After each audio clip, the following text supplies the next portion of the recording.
నువ్వు కూడా కూర్చో.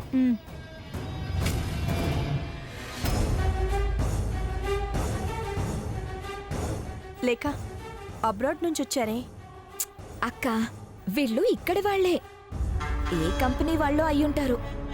అంతేనా? వదినా, అమెరికా నుండి వాళ్ళు వచ్చేసారు. చూసాను.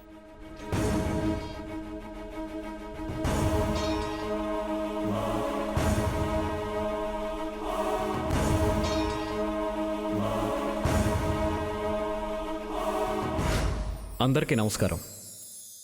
నా ఆహ్వానాన్ని మన్నించి విచ్చేసిన మీ అందరికీ కృతజ్ఞతలు తెలియజేసుకుంటున్నాను.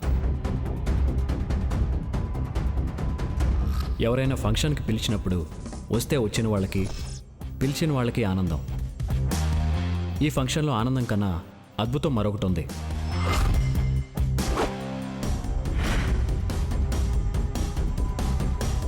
ఆ అద్భుతం ఏంటనేది మరికొద్ది నిమిషాల్లో మీరందరూ చూడబోతున్నారు.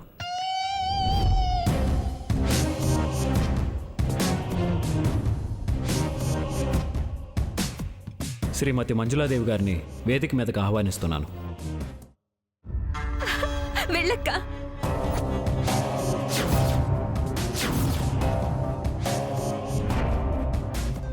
మంజులా రా.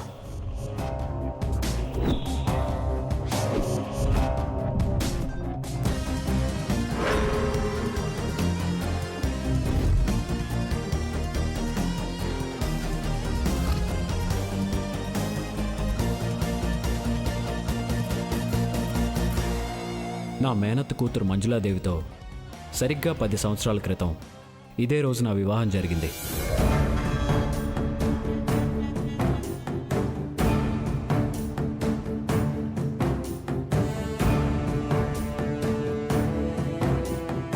మేము అమెరికా బిజినెస్ చేసుకోవడానికి వెళ్ళాం.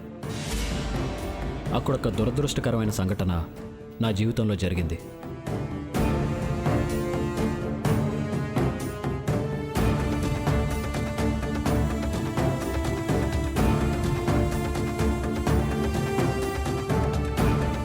అలా నా మంజులా చనిపోయింది.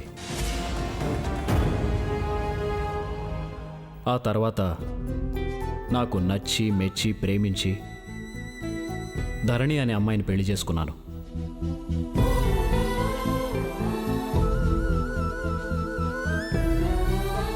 ఇప్పుడు ఆ విషయం ఎందుకు బావా? పెళ్ళై 10 వసంతాల సంబరం ఎందుకు ఇంత ఘనంగా జరుపుకుంటున్నామో అందరికీ తెలియాలి కదా మంజులా.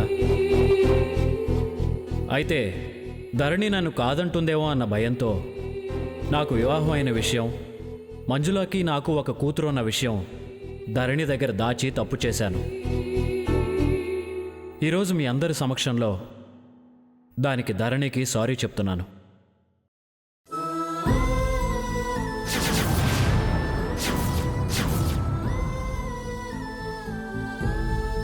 తనకి నాకు మధ్య అదే పెద్ద అడ్డుగా నిలిచింది, సఖ్యతకు ఆటంకమైంది.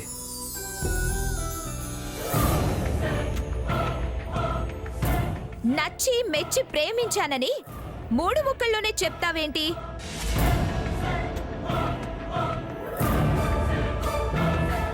ఆవిడ గారి చరిత్ర అందరికీ తెలియాలి.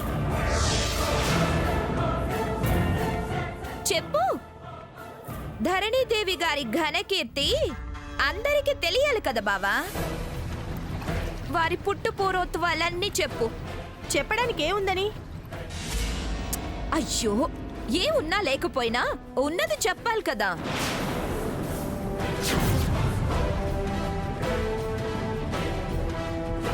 మా బావ ప్రేమించింది నా భార్య మేనత్త గారు, అంటే మా మంజులక్క చంద్రలేఖక్క తల్లిగారు అయినటువంటి ఛాయాదేవి గారికి అనారోగ్యంగా ఉంటే శ్రావణ్,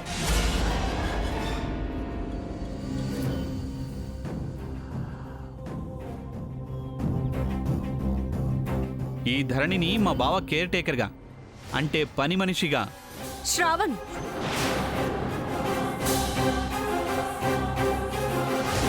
ఏ కాదా?